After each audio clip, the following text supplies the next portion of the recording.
Now, this is one of these comments that I actually appreciate because it's nice to have some positivity attached to this page. Because again, this page is all about alcoholism in the family, alcohol use disorder, as again, my wife passed away a little over 4.5 years ago from the disease. And I tell these stories on this platform really as a metaphor and to help other families really identify with it and resonate with it, and certainly other alcoholics, make them realize and so that they can get help and understand the influence that they have not only on themselves but on those around them, their families and friends. It's very important to do this, and that all really kind of ties into this particular comment, which goes, now your wife was really lucky to have you, man. Hope you're doing all right nowadays.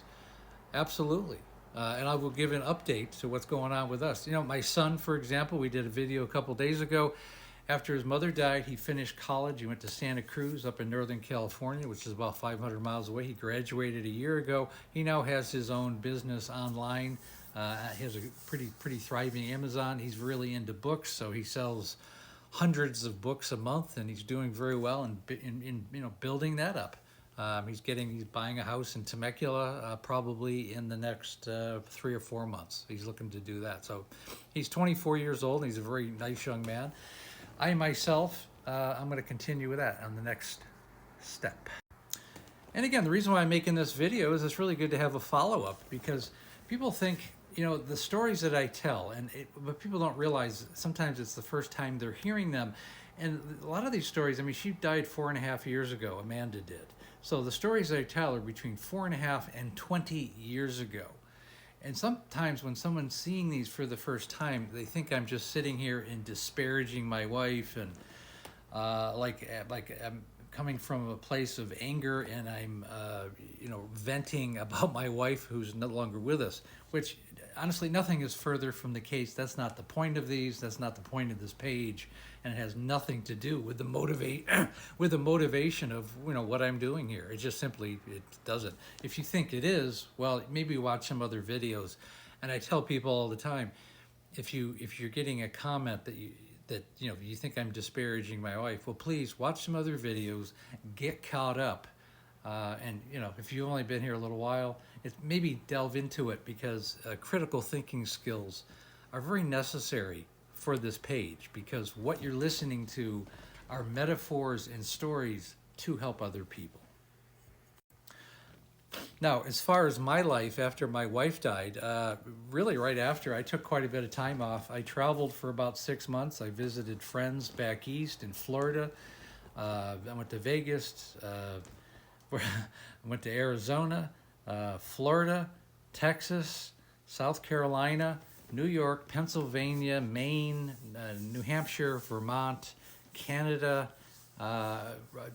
Chicago. I went all over the place. I traveled quite a bit, really almost nonstop. Some of it was driving, some of it was flying, certainly back east. And then I joined a dating app about 4 months after I got home, and I met somebody very quickly within 30 days. Very, very nice lady.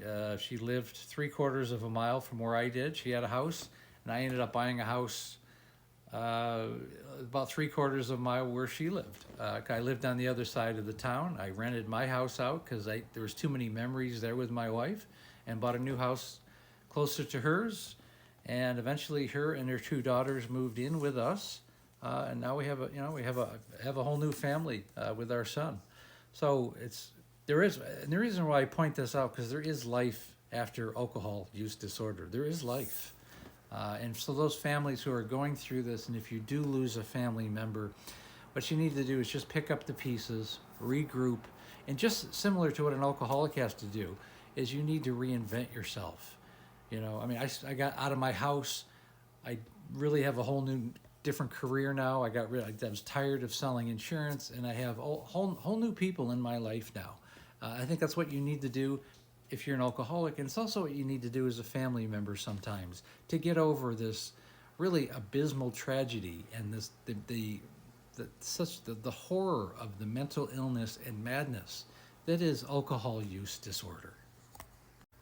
And again, when you're ready to work with me one-on-one, I've helped thousands of alcoholics, and just as importantly, their families. Click on the link above, go to the link tree, set up a Calendly call. The call takes about 45 minutes to an hour. We do a deep dive into what's going on with you, and then we go over the coaching program. Again, it's not free, but it's designed to get people to change their lives, and it's been very successful, everybody that's gone through it. Again, I go live every day, Monday through Friday, right around 6 o'clock Pacific Standard Time, 9 o'clock Eastern Standard Time. Wherever you are in the world, you'll have to figure it out from there. And again, we have the Facebook group called There's an Alcoholic in the Family, a very good support group. And again, thanks for listening.